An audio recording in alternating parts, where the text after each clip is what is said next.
السلام علیکم ورحمۃ اللہ وبرکاتہ۔ الحمدللہ رب العالمین والعاقبۃ للمتقین والصلاة والسلام علی سید المرسلین اما بعد فاعوذ باللہ من الشیطان الرجیم بسم اللہ الرحمن الرحیم۔ قولہ تعالی فی القرآن الکریم والفرقان الحمید وَأَقِیمُوا الصَّلَاةَ وَآتُوا الزَّکَاةَ وَارْکَعُوا مَعَ الرَّاکِعِینَ۔ حضرات، آج ایک اہم موضوع پر گفتگو کرنے جا رہا ہوں۔ ایک بھائی نے کل رات مجھے فون کیا اور کہا کہ حضرت، زکوٰۃ کے تعلق سے لوگوں میں کچھ تشویش پائی جاتی ہے، اس پر اگر ذرا روشنی ڈالیں گے تو بڑی مہربانی ہوگی۔ تو آج ہمارا سب سے اہم موضوع ہے جو کہ اسلام کا ایک رکن ہے۔ اسلام لوگ جب قبول کر لیتے ہیں تو ان پر کچھ چیزیں ضروری ہو جاتی ہیں۔ تو ارکان اسلام میں توحید ہے، نماز ہے، روزہ ہے، زکوٰۃ ہے۔ یہ چیزیں ایک مسلمان کے لیے ضروری ہیں، اور قرآن کریم میں خداوند قدوس ارشاد فرماتا ہے وَأَقِیمُوا الصَّلَاةَ وَآتُوا الزَّکَاةَ، اور نماز قائم کرو اور زکوٰۃ ادا کرو، وَارْکَعُوا مَعَ الرَّاکِعِینَ، اور رکوع کرنے والوں کے ساتھ رکوع کرو۔ تو اس آیت کریمہ سے ہمیں زکوٰۃ کی فرضیت کا ثبوت ملتا ہے کہ زکوٰۃ ادا کرنا ضروری ہے۔ اور یہ کیوں ضروری ہے؟ آقا کریم صلی اللہ تعالی علیہ وآلہ وسلم سے لوگ سوال کیا کرتے تھے کہ یا رسول اللہ، کیا ہم خیرات کریں، کیا ہم صدقہ دیں؟ تو اس کو قرآن کریم میں رب قدیر نے ارشاد فرماتے ہوئے ایک آیت نازل فرمائی، یسألونک ماذا ينفقون قل ما انفقتم من خیر فللوالدین والاقربین والیتامى والمساکین وابن السبیل وما تفعلوا من خیر فإن اللہ بہ علیم۔ کہ لوگ آپ سے پوچھتے ہیں کہ ہم کیا خیرات کریں، تو آپ صلی اللہ علیہ وسلم کہہ دیجئے، آپ فرما دیجئے کہ جو مال بھی تم خرچ کرو اس میں تمہارے والدین کا حصہ ہے، والاقربین، اور تمہارے رشتہ داروں کا، والیتامہ، اور یتیموں کا، والمساکین، اور مسکینوں کا، وابن السبیل، اور مسافروں کا۔ تو یہ مسافروں کا اور آپ کے رشتہ داروں کا، اقربا کا، یتیموں کا حق ہے۔ اور تم جو بھی نیک کام کرو گے، تم جو بھی اچھا کام کرو گے، بے شک اللہ رب العزت اسے خوب جانتا ہے۔ تو زکوٰۃ کے جو مصارف ہیں وہ یہی لوگ ہیں۔ اور قرآن کریم میں ایک آیت میں اللہ رب العزت کچھ یوں ارشاد فرماتا ہے، من ذا الذی یقرض اللہ قرضا حسنا فیضاعفہ لہ ولہ اجر کریم۔ کہ کون ہے جو اللہ رب العزت کو اچھی طرح سے زکوٰۃ دے، اچھی طرح سے قرضہ دے، استغفر اللہ العظیم۔ کون ہے جو اللہ رب العزت کو اچھی طرح سے قرضہ دے، اور اللہ تعالیٰ اس کے لیے وہ بڑھاتا ہی چلا جاتا ہے، اللہ اس کے لیے وہ بڑھاتا چلا جائے گا، اور اس کے لیے آخرت میں اس کا پسندیدہ اجر بنا دے گا۔ اور سورہ حدید میں ہی ایک اور آیت میں خداوند قدوس نے ارشاد فرمایا کہ ان المصدقین والمصدقات واقرضوا اللہ قرضا حسنا یضاعف لهم ولهم اجر کریم۔ کہ بے شک صدقہ دینے والے مرد اور صدقہ دینے والی عورتیں جو اللہ کو اچھے سے قرض دیتی ہیں، اللہ رب العزت ان کے لیے اس کا اجر بڑھا دیتا ہے۔ یعنی آپ جو دیتے ہو، آپ جو خرچ کرتے ہو اللہ کی راہ میں، اللہ رب العزت ان چیزوں کو بڑھاتا چلا جاتا ہے، اس کا اجر بڑھاتا چلا جاتا ہے۔ دراصل زکوٰۃ ایک ایسا نظام ہے، ایک ایسی چیز ہے جس کے بارے میں خداوند قدوس نے ہمیں حکم دیا ہے، اور اللہ رب العزت اپنے صاحب ثروت یعنی مالدار بندوں سے قرضہ لے کر، ان سے رقم لے کر اپنے کمزور بندوں پر خرچ کرتا ہے۔ اور اس کی ترغیب ہمیں قرآن کریم میں اللہ کے رسول صلی اللہ علیہ وآلہ وسلم نے دی، قرآن کریم میں اللہ نے دی، اور حدیث طیبہ میں رسول اللہ صلی اللہ علیہ وسلم نے ہمیں اس کی ترغیب دی۔ اور ہم دیکھتے ہیں کہ اسلام کے اولین دور میں جب حضور نبی کریم صلی اللہ علیہ وآلہ وسلم اس دار فانی سے پردہ فرما گئے، تو آقا کریم صلی اللہ علیہ وآلہ وسلم کے فوراً بعد ہی مسند خلافت پر سیدنا امیر المومنین حضرت ابو بکر صدیق رضی اللہ تعالیٰ عنہ بیٹھے۔ اور جیسے ہی آپ مسند خلافت پر رونق افروز ہوئے، طرح طرح کے فتنے، ارتداد کے فتنے، منکرین زکوٰۃ کے فتنے سر اٹھانے لگے، اور حضرت سیدنا صدیق اکبر رضی اللہ تعالیٰ عنہ نے صحابہ کرام کے باہمی مشورے سے ان تمام فتنوں کو کچل دیا۔ ان تمام فتنوں میں سب سے نمایاں فتنہ جو ہے، کئی تو نبوت کے بھی داعی تھے، جیسے مسلمۃ الکذاب وغیرہ کا تذکرہ آپ کو جا بجا ملے گا، سجاح بنت حارث، اور کئی ایسے تھے کہ جنہوں نے نبوت کا دعویٰ کیا تھا اور بعد میں وہ تائب بھی ہوئے۔ مگر کچھ مشہور لوگ تھے جنہوں نے زکوٰۃ ادا کرنے کے تعلق سے کہا کہ یہ تو ایک ٹیکس تھا جو ہم معاذ اللہ محمد کو دیتے تھے، مگر اب وہ ہمارے درمیان معاذ اللہ نہ رہے تو ہم یہ کسی کو ادا نہ کریں گے۔ حالانکہ انہیں اس بات کا بخوبی علم تھا کہ یہ کوئی ٹیکس نہیں ہے، یہ کوئی جبریہ جزیہ یا کوئی محصول نہیں ہے جو آپ سے زبردستی لیا جائے، بلکہ یہ ایک ایسا ٹیکس ہے جو اللہ رب العزت طلب کرتا ہے اپنے کمزور بندوں کے لیے، ان بندوں سے جو صاحب مال ہیں یا صاحب ثروت ہیں۔ تو یہ اچھی طرح سے سمجھ لینا چاہیے کہ جو بھی شخص زکوٰۃ ادا کرتا ہے وہ اپنے لیے زکوٰۃ ادا کرتا ہے، اور جو 10 روپے بھی بھیجتا ہے اللہ اس کا 10 گنا اجر اس کے لیے آخرت میں تیار فرما دیتا ہے۔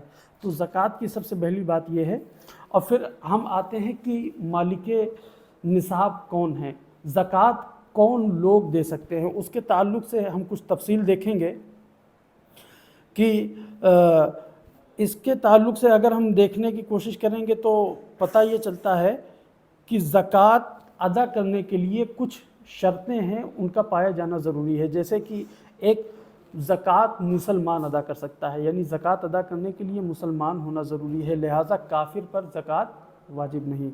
اور دوسرا بالغ ہونا ضروری ہے، نابالغ کے لیے زکوٰۃ واجب نہیں۔ اور عاقل بھی ہونا ضروری ہے، کہ جیسے مثال کے طور پر آپ عقل مند نہیں ہو، یا کوئی بھی شخص ہے وہ مجنون ہے، سمجھدار نہیں ہے، تو اس کے اوپر سے زکوٰۃ فرض نہیں کی جاتی۔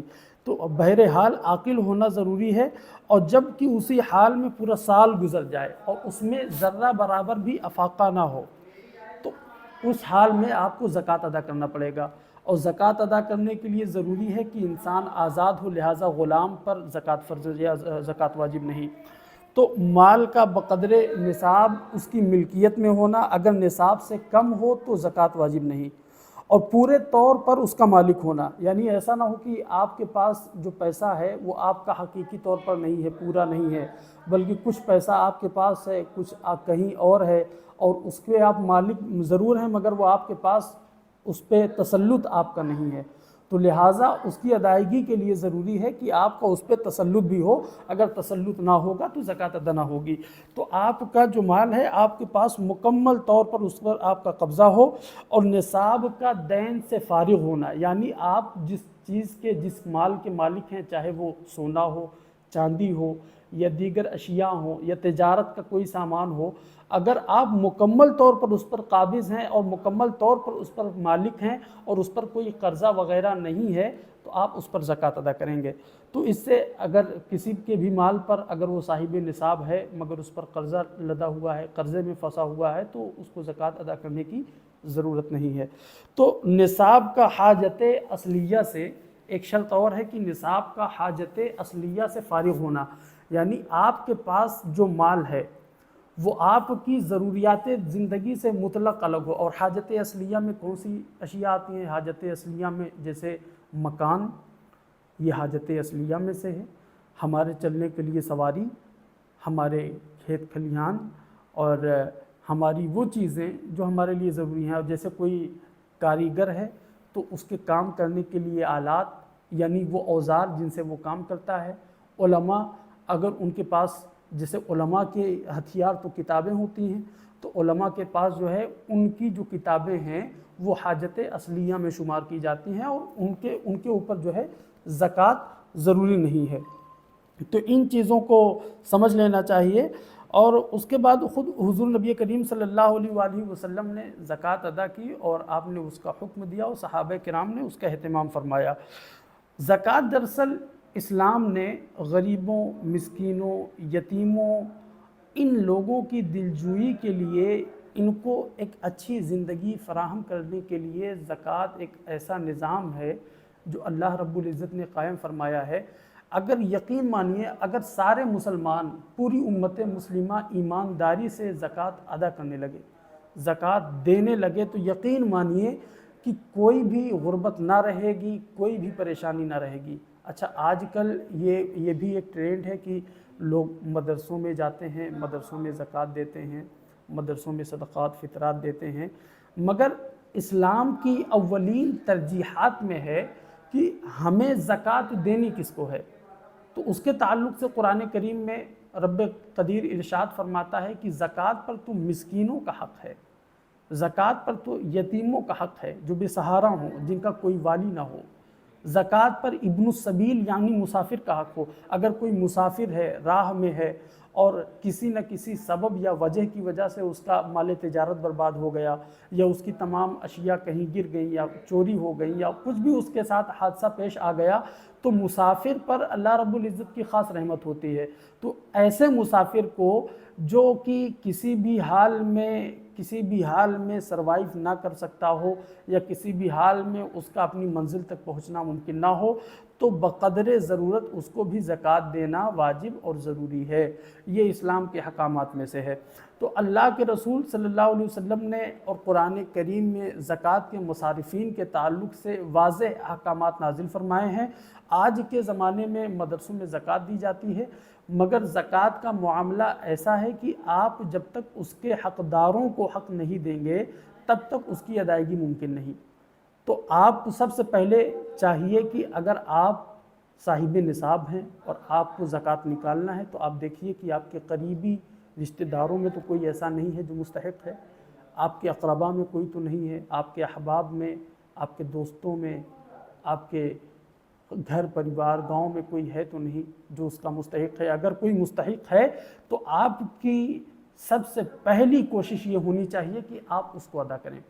ہاں، مدارس میں طلبہ علم حاصل کرتے ہیں اور قرآن و حدیث کی تعلیم حاصل کرتے ہیں، تو مدارس میں بھی زکوٰۃ دی جا سکتی ہے، مگر زکوٰۃ جو دی جاتی ہے آپ یہ دیکھ کر دیں۔ آج کے زمانے میں ہزاروں مدرسے ہیں، ہزاروں جگہیں ہیں، اور میں ایک چیز یہ بھی دیکھ رہا ہوں کہ رمضان المبارک کے مقدس مہینے میں جیسے ہی یہ ماہ مقدس شروع ہوتا ہے، بہت سارے لوگ، حتیٰ کہ کچھ غیر مسلم بھی ٹوپی لگا کر، کرتا پہن کر، رسیدیں چھپوا کر لوگوں سے چندہ کرنے کے لیے نکل جاتے ہیں۔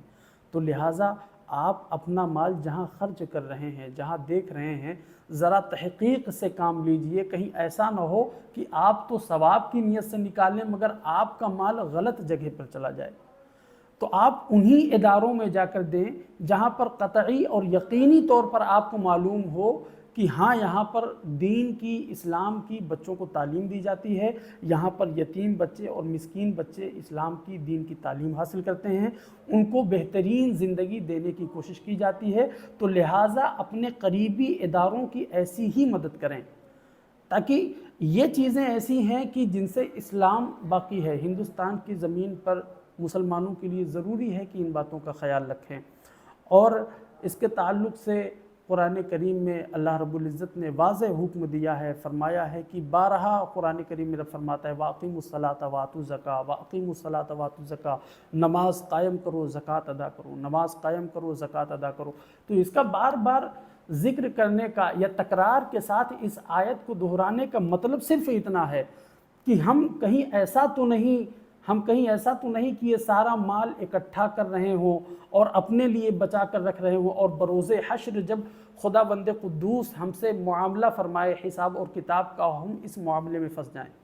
اور خدا بند قدوس قرآن کریم میں ارشاد فرماتا ہے کہ کچھ لوگ ایسے ہیں جو لوگوں سے زکوٰۃ اور صدقات لے لیتے ہیں اور اسے اپنے پاس اکٹھا کر لیتے ہیں اور لوگوں کو دین کی طرف یعنی اچھی راہ میں خرچ کرنے سے روک دیتے ہیں۔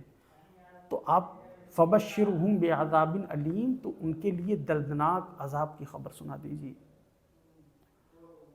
قرآن کریم میں باقاعدہ باضابطہ آیت ہے، یا ایھا الذین آمنوا ان کثیرا من الاحبار والرہبان لیأکلون من اموال الناس والانفس۔ تو یہ قرآن کریم میں باضابطہ طور پر اللہ رب العزت نے اس کے تعلق سے احکامات نازل فرمائے ہیں، تو لہٰذا جب بھی آپ اپنا مال نکالیں، دیکھ کر نکالیں۔ ہاں، زکوٰۃ نکالنے کے لیے مالک نصاب ہونا ضروری ہے، کم سے کم 7.5 تولہ سونا یا اس کے بقدر آپ کے پاس مال ہونا، اور آپ کی کل مالیت کا 2.5% آپ نکالیں گے۔ مثال کے طور پر آپ کے پاس 100 روپے ہے تو آپ 2.5 روپے نکالیں گے، 1 لاکھ روپے ہے تو 2.5 ہزار روپے نکالیں گے۔ اسی طرح سے اس کا حساب کتاب کر لینا چاہیے، اور اس کی اہمیت کو نظر میں رکھتے ہوئے ہمیں یہ کوشش کرنی چاہیے کہ ہمیں مال انہی حقداروں تک پہنچانا ہے جن کا اس پر حق ہے۔ آج سوشل میڈیا کا زمانہ ہے، فون پر دیکھ کر یا ویڈیوز دیکھ کر زکوٰۃ نہ دیجیے، لہٰذا آپ تھوڑی کوشش کیجیے، محنت کیجیے، اپنے قریبی علاقے میں، اپنے یہاں جائیے، محلے میں جائیے، گاؤں میں جائیے، اپنے یہاں قصبے میں جائیے، اور یہ کوشش کیجیے کہ جو حقدار ہے، جس کی بیسک ضرورتیں پوری نہیں ہو پا رہی ہیں، اس کے لیے آپ جو ہے اپنا پیسہ خرچ کیجیے، تو یہ آپ کا خرچ کرنا بھی بہترین ہوگا، سامنے والے کی بات بھی بن جائے گی، اور اللہ رب العزت کی بارگاہ میں آپ کو سرخروئی بھی حاصل ہوگی۔